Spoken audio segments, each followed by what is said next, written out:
Friends, welcome to my YouTube channel Shashi classes. और आज हम एक बहुत ही इंटरेस्टिंग टॉपिक के बारे में चर्चा करेंगे जिसका नाम है मानव हृदय, ह्यूमन हार्ट। ठीक है, इससे जाने से पहले हम थोड़ी बेसिक नॉलेजेस ले लेते हैं कि जो हमारा हार्ट होता है वो 300 ग्राम का होता है। आई नो आप सबको पता होगा।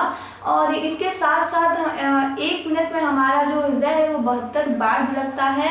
और जब हमारा हृदय 1 बार धड़कता है तो हमारे हृदय में तकरीबन 70 ml रक्त हमारे हृदय में प्रवेश करता है। ठीक है, अब चलिए हम थोड़ी इसकी संरचना को देखते हुए, थोड़ी इस चीज़ की संरचना को देखते हुए जो रुधिर का संचरण किस तरह से होता है ये भी देख लेते हैं। ठीक है दोस्तों, जैसा कि हम जानते हैं कि हमारे हृदय में 4 कक्ष होते हैं, 4 वेशम होते हैं। ठीक है, और इसी तरह से जो मछलियां होती हैं उनमें 2 कक्ष होते हैं और जो मेंढक होते हैं उनमें 3 कक्ष होते हैं। इसके साथ साथ जैसे आप देख सकते हैं यहाँ पे मैंने 2 कक्ष, 2 यहाँ ये कक्ष है और 2 नीचे ये कक्ष हैं। ठीक है, कुल मिला के 4 कक्ष हैं। ठीक है, अब यहाँ देखिए जो ऊपर का ये जो दोनों कक्ष है इसे हम लोग आलिंद कहते हैं, और ये जो नीचे का नुकीले पार्ट का ये जो 2 कक्ष है इसे हम लोग निलय कहते हैं। ठीक है, यानी ऊपर जो सपाट यानी कि जो बराबर वाला हिस्सा है उस तरफ के जो 2 वेशम है, जो कक्ष है, उसे हम लोग आलिंद कहते हैं, और जो नीचे नुकीले वाला हिस्सा है इन दोनों कक्षों को हम निलय कहते हैं। ठीक है, आई होप कितना समझे आप कि मानव हृदय में कितने वेशम होते हैं, 4 होते हैं, 2 आलिंद और 2 निलय। अब देखिए इसमें भी एक चीज क्या हो जाता है कि हृदय हम लोगों का 2 पार्ट्स में बट गया है ना, तो इसीलिए इसको हम कह देंगे दाहिना आलिंद, इसे कह देंगे दाहिना निलय, और इसे कह देंगे बायां आलिंद, और इसे कह देंगे ये जो है बायां निलय। ठीक है, इतना हम लोग समझ चुके हैं। अब हम देखेंगे कि कैसे रुधिर आता है। ठीक है, देखिए यहाँ जो हम लोगों का दाहिना आलिंद और दाहिना निलय है, इसी के पास में हम लोगों का आप लोग देख सकते हैं महाशिरा। यहाँ पे एक महाशिरा होता है, ये जो नली के नुमा दिख रहा है आपको, ये महाशिरा होता है। ठीक है, और इसमें भी एक अग्र महाशिरा होता है और एक पश्च महाशिरा। पश्च मतलब पीछे का, अग्र मतलब आगे का। ठीक है, और इसी में से पूरे शरीर का अशुद्ध रक्त आता है यहाँ इस नली में। ठीक है, मतलब हृदय में जाने के लिए यही नली अशुद्ध रक्त लाती है, और यहाँ से भी आता है, इधर से और आता है तो कहाँ, ये यहाँ पे दाहिने आलिंद में महाशिरा द्वारा अशुद्ध रुधिर दाहिने आलिंद में आता है, और जैसे ही वो दाहिने आलिंद में आता है वैसे वो दाहिने निलय में चला जाता है।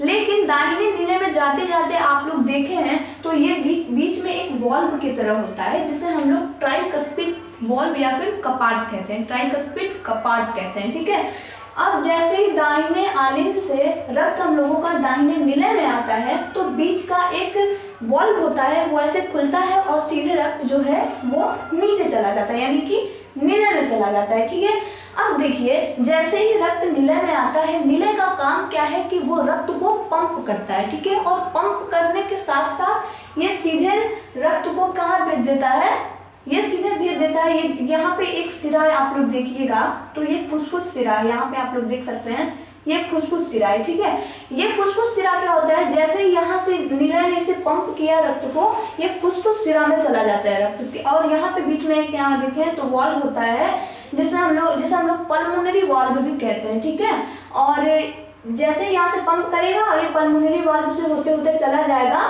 फुसफुस धमनी में। ठीक है, अब फुसफुस धमनी में जाने का मतलब वो चला गया लंग्स में, यानी कि फेफड़े में चला गया। किस लिए, क्योंकि वहाँ पे उसे ऑक्सीजन मिल जाएगी उस अशुद्ध रक्त को, और जैसे ही ऑक्सीजन मिलेगी वो शुद्ध हो जाएगा। ठीक है, अब ऐसे यहाँ पे आप देखिए तो यही है फुसफुस धमनी, यहीं से वो चला जाएगा कहाँ पे, फेफड़े पे। ठीक है, अब इधर का देखिए, जैसे ही वो इधर से ये फेफड़े में गई, ठीक है, रक्त गया फेफड़े से, उधर जैसे ही वो ऑक्सीजन लेके आता है, यहाँ पे आप लोग देख सकते हैं फुसफुस शिराएं ये दिख रही है 2 तरह का ना, वैसे ही वो जो रक्त है वो फुसफुस शिराओं द्वारा बाएं आलिंद में आता है। ठीक है, जैसे ही वहां से वो ऑक्सीजन मिला, रेड हुआ उसका कलर, वैसे ही वो बाएं आलिंद में आ जाता है। ठीक है, इन फुसफुस शिराओं द्वारा बाएं आलिंद में आता है, और बाएं आलिंद से सेम यही काम जो यहाँ पे हुआ वही वहां होगा कि ये बाइकस्पिड कपाट या फिर बाइकस्पिड वॉल्व से होते हुए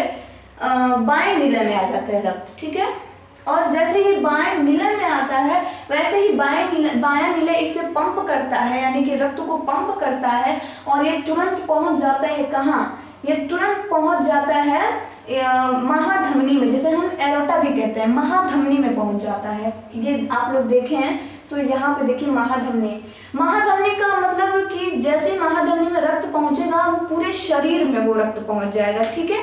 जैसे ही महाधमनी में जाएगा रक्त वो पूरे शरीर में रक्त पहुंच जाएगा। उसके बीच में भी आप देखिए ब्लू में मैंने किया है, ये भी एक वाल्व होता है जिसे हम लोग एरोटिक वाल्व कहते हैं, ठीक है। जैसे यहाँ से पंप होगा एरोटिक वाल्व में जाते जाते चला जाएगा फुसफुस धमनी में और फुसफुस धमनी से पूरा रक्त चला जाएगा हमारे पूरे शरीर की कोशिकाओं में, ठीक है। और कोशिकाओं में जाते जाते कोशिकाओं में जाएगा, फिर माइटोकॉन्ड्रिया में जाएगा और वहाँ पे एक क्रेब्स चक्र चलता है और उसमें जाने के बाद ग्लूकोज प्राप्त होगा, ठीक है।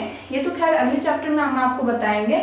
तो आई होप कि आप ये समझा कि आलिंद जैसे यहाँ से महाशिरा द्वारा आया आलिंद में, आलिंद से गया निलय में, निलय ने पंप किया, ये चला गया फुसफुस धमनी में, फुसफुस धमनी के बाद वो चला गया लंग्स में, लंग्स में गया वहाँ पे उसे ऑक्सीजन मिला, ऑक्सीजन मिलने के बाद आया फुसफुस सिरे द्वारा आया बाएं आलिंद में और बाएं आलिंद में से होते हुए आया बाएं निलय में, बीच में पड़ा वाल्व, वाल्व को मतलब पार करते हुए और उसके बाद यहाँ से इसके पंप किए जाने पे चल गया महाधमनी में, महाधमनी में जाते जाते चढ़ गया पूरे शरीर में, ठीक है। उसके बाद अब एक चीज़ और देखिए कि आप लोग देखते होंगे, ये देखिए जो बीच के मसल्स हैं, अब इसमें कुछ चीज़ें बची हुई हैं, मैं आपको बता रही हूँ। ये जो बीच के मसल्स हैं इन मसल्स के भी कुछ नेम होते हैं, ठीक है। तो हम बता दें कि देखिए ये जो अंदर के मसल्स होते हैं, ये अंदर वाला, इसे हम लोग इंडोकार्डियम कहते हैं, ठीक है। और ये जो बाहर वाली मसल्स होती है, बाहर वाली, इसे हम लोग पेरिकार्डियम कहते हैं और जो ये बीच वाली मसल्स होती है जो हम मायोकार्डियम कहते हैं, ठीक है। अब देखिए ये जो पेरिकार्डियम है ये एक तरह की झिल्लीनुमा आकृति की होती है जो हमारे हृदय को मतलब बाहरी आवरण से रक्षा करती है, मतलब बचाए रखती है, ठीक है। अब एक चीज़ इसमें और सोचने वाली है कि ये इधर इतना ज़्यादा क्यों है, बाकी इधर इतना कम क्यों, मतलब इस जो परत है वो मोटी पतली क्यों है। ध्यान से देखिए, निलय में परत इसलिए मोटी होती है क्योंकि निलय का काम है पंप करना और पंप करने के लिए उसे ज़्यादा ऊर्जा की, ज़्यादा शक्ति की जरूरत पड़ती है, ठीक है। अलिंद का क्या आप ही बताइए, कुछ काम है नहीं है, उसमें क्या करना है, बस रक्त आता है नीचे जाता है, उसे कुछ काम थोड़ी करना रहता है, इसलिए उसे ज़्यादा नहीं थोड़े बहुत मसल्स की जरूरत होती है इन आलिंदों को।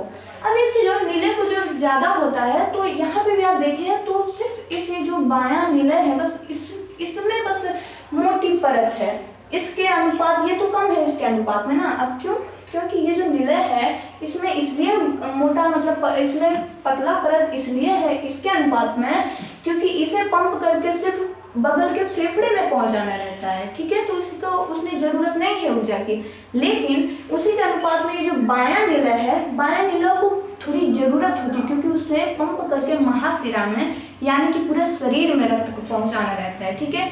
इसीलिए उसे कुछ ज़्यादा शक्ति की, कुछ ज़्यादा ऊर्जा की जरूरत होती है। ये वाला है तो ठीक है, इतना हम लोग समझ गए। अब एक चीज़ और ये आता है कि आप लोग ये यहाँ पे देखें हैं तो ये जो आपको छोटा सा ये ब्लर करके हम दिखाए हैं इसे हम लोग साइनोएड्रियल नोड कहते हैं, ठीक है। ये एक इलेक्ट्रिसिटी उत्पन्न करता है हमारे जो हृदय है इसमें। क्यों कि ये देखिए ये एक इलेक्ट्रिसिटी उत्पन्न करता है जिससे हमारा जो हृदय है वो मतलब हमेशा मतलब काम करता रहता है, हमेशा धड़कनें मतलब चलती रहती हैं, ठीक है। और बहुत लोगों का ये खराब हो जाता है तो इसमें कृत्रिम साइनोएड्रियल नोड लगाया जाता है, डॉक्टर्स लगाते हैं, ठीक है। और एक चीज़ मैं आपको और बता दूं कि आप लोग कभी भी देखते होंगे ये जो ब्रेथ होती है हम लोगों की लब डब की आवाज़ें आती रहती हैं, ये इसलिए होता है, हमने आपको बताया ना कि जब ये वॉल्व खुलते हैं बंद होते हैं, खुलते हैं बंद होते हैं, इसी की जो आवाज़ जो होती है वही लब डब की आवाज़ होती है, ठीक है। लब डब आप कभी भी फील करिए, लब डब यही चीज़ होती है, ठीक है।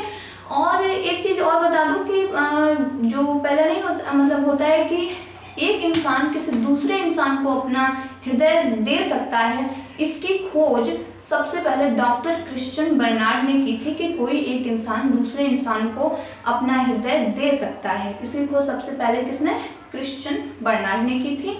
और आज यहाँ पे हमारा ह्यूमन हार्ट ख़त्म हो चुका है। आई मीन आप लोगों को बहुत ही अच्छी तरीके से समझ आया होगा ये चैप्टर, बिकॉज मैंने बहुत ही डीपली नहीं लेकिन फिर भी बहुत इंटरेस्टिंग तरीके से इसे बताया है। एंड आई होप आपको ये बहुत ही अच्छा लगा होगा। एंड आई होप कि आपको हमारी वीडियो बहुत अच्छी लगी होगी, और अगर लगी होगी तो प्लीज़ लाइक कर दीजिए, और अगर आप हमारे चैनल पर नए हो तो चैनल को सब्सक्राइब कर दीजिए। जय हिंद, जय भारत।